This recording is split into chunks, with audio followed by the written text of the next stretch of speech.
Mission 2024 जिसे जीतने के लिए सभी पार्टियों ने एड़ी चोटी का जोर लगा दिया है।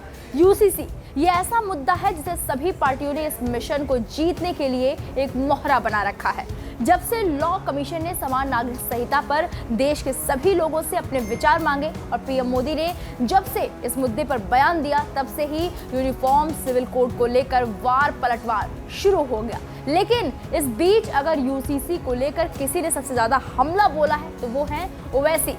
वैसे आप देख ही रहे होंगे कि सरकार की इस पहल के खिलाफ मुस्लिम संगठन एकजुट होकर इसके विरोध में उतरने लगे हैं। साथ ही साथ असदुद्दीन ओवैसी भी यूसीसी के खिलाफ जमकर आग उगल रहे हैं। ओवैसी ने कहा, यूसीसी इनका पुराना एजेंडा रहा है। तारीख में हमें मिलता है कि 1931 में गांधी जी ने कहा था कि भारत के मुसलमानों की शरीयत में दखल नहीं देंगे, लेकिन यहाँ पर बार बार कहा जाता है कि देश में एक समान कानून होना चाहिए। हमारे वजीर आजम यानी कि नरेंद्र मोदी ने भी कहा कि एक घर में दो कानून कैसे रह सकते हैं, लेकिन उन्हें शायद मालूम नहीं है कि एनी में एक ऐसा राज्य है जहाँ पर सीआरपीसी लागू नहीं होता है।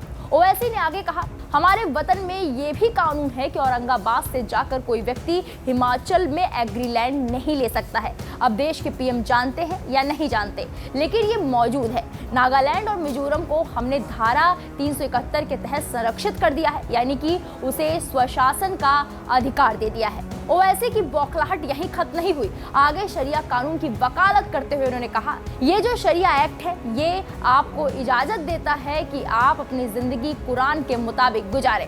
जब संविधान बन रहा था तो इस एक्ट को नहीं हटाया गया। जो बात अंबेडकर और कानून बनाने वालों ने नहीं सोची वो अब बीजेपी सोच रही है। सरकार को पता होना चाहिए कि इंग्लैंड में 2 क्रिमिनल लॉ हैं, पड़ोस में श्रीलंका है, वहां पर पर्सनल लॉ है, और इजराइल सिंगापुर में भी पर्सनल लॉ है। इतना ही नहीं, ओवैसी ने सरकार को चेतावनी भी दी और कहा, शरिया जिंदगी जीने का एक रास्ता है, उस पर कोई कॉम्प्रोमाइज नहीं किया जा सकता। अगर आपका कस्टम है तो मेरा भी कस्टम है। अगर आरएसएस समझ रही है कि मुल्ला जी को निशाना बनाएंगे तो वो गलतफहमी में है। इन्हें बिल्किस बानो का जुल्म याद नहीं आया, बच्चियों का हिजाब खींचा जाता है वो याद नहीं आया। अब बात करते हैं कि मुस्लिम बच्चियों को उनका हक दिलवाएंगे। वहीं ओवैसी के राग के जस्ट उलट साधु संतों की सर्वोच्च संस्था Akhil Bharatiya Akhara Parishad uniform civil code के समर्थन में खुलकर सामने आ गई है। अखाड़ा परिषद के महामंत्री हरिगिरी महाराज ने यूनिफॉर्म सिविल कोड का विरोध करने वाले राजनीतिक दल और मुस्लिम संगठनों को भी आड़े हाथों लिया है। उन्होंने कहा है, ये कानून देश हित में है, इसलिए सभी धर्म और पंथ को इसका समर्थन करना चाहिए। महंत हरिगिरी ने विरोध करने वालों से इसका अध्ययन करने की अपील की है। वहीं निरंजनी अखाड़ा के आचार्य महामंडलेश्वर स्वामी कैलाशानंद ने कहा कि उत्तराखंड में यूसीसी लागू होने से पूरे देश में अलख जगेगी और देश भर में ये कानून लागू होगा।